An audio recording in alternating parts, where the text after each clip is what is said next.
Identity-based discipline. The most powerful discipline hack is not forcing willpower, but shifting identity. When you say, "I'm trying to quit," you rely on fragile effort. But when you say, "I don't do this," you've changed your self-image. Identity locks behavior into consistency because your brain always aligns with who you believe you are. Athletes stay disciplined not because of constant motivation, but because they see themselves as athletes. Once you adopt the identity of a disciplined person, your habits follow automatically. This cheat code removes the struggle of decision-making because your actions match your self-definition. People fail not from lack of effort, but from lack of alignment between identity and action. When you choose an identity first, discipline feels natural. The key is to decide who you are before deciding what you do. Identity shapes discipline, and discipline shapes destiny. The 2-minute rule. The hardest part of discipline is starting, not continuing. The 2-minute rule says, scale every habit down to something that takes just 2 minutes. Want to read? Start with 1 page. Want to work out? Do 1 push-up. These micro starts trick your brain into bypassing resistance. Once you start, momentum usually carries you forward. Discipline grows by lowering the barrier of entry and stacking wins daily. Consistency matters more than intensity when building long-term habits. Over time, 2 minutes lead to 20, and 20 lead to hours. Big results are built on small beginnings, and this rule makes starting impossible to avoid. Master starting, and discipline will never be your weakness again. Dopamine management. Discipline breaks down when dopamine gets hijacked by distractions. Social media, junk food, and instant gratification flood your brain with cheap rewards. Real discipline comes from controlling dopamine instead of letting it control you. Delay gratification and you'll rewire your brain to value long-term rewards. For example, work first, then give yourself a small reward afterward. This rewires motivation loops. Dopamine detoxes, taking breaks from overstimulation, reset your sensitivity, making simple habits feel rewarding again. Discipline thrives when the brain is not addicted to quick hits. The less dependent you are on artificial highs, the more focus you'll have for meaningful goals. Master dopamine, and you'll master discipline. Environment over willpower.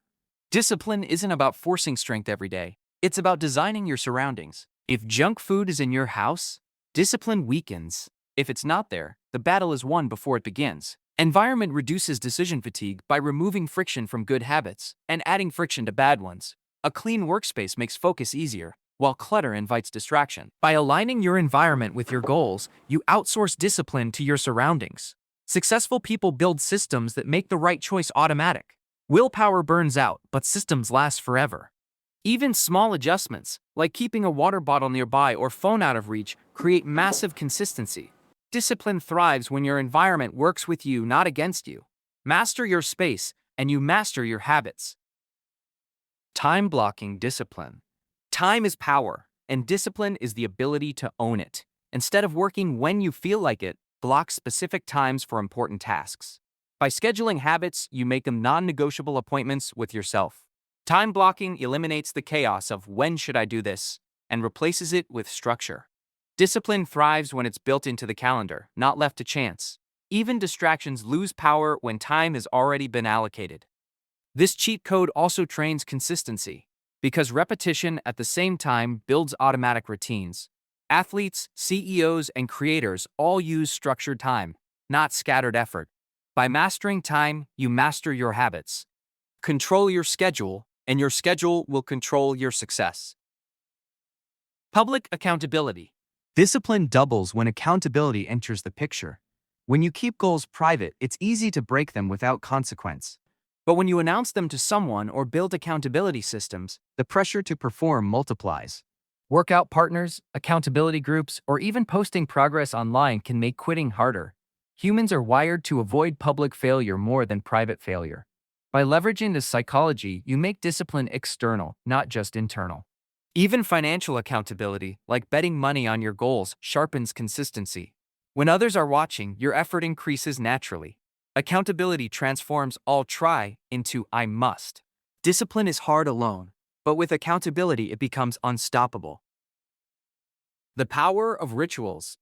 Rituals transform discipline into something automatic and sacred. A ritual is not just a habit, it's a repeated action that carries meaning. Athletes tie shoes the same way before games, monks meditate at the same time daily, and writers use rituals to enter flow states. Rituals remove randomness and create psychological readiness. By attaching meaning to habits, you make them harder to skip. For example, lighting a candle before studying tells your brain, now it's time to focus. Small rituals build consistency without relying on motivation. They make discipline feel natural because they anchor behavior to triggers. Once a ritual is built, the action follows effortlessly.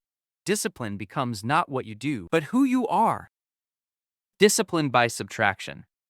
Often, discipline isn't about adding more habits, it's about removing what weakens you. Cutting distractions gives more focus than adding new routines. Eliminate one bad habit, and discipline instantly strengthens across all areas. For example, cutting late-night scrolling improves sleep, energy, and productivity at once. Simplification is a discipline multiplier. By reducing choices, you reduce decision fatigue. Many fail because they try to do everything instead of removing the biggest leaks. Subtraction makes discipline effortless by removing the battles you don't need to fight. Discipline thrives in simplicity. Cut the excess, and discipline will take care of the rest.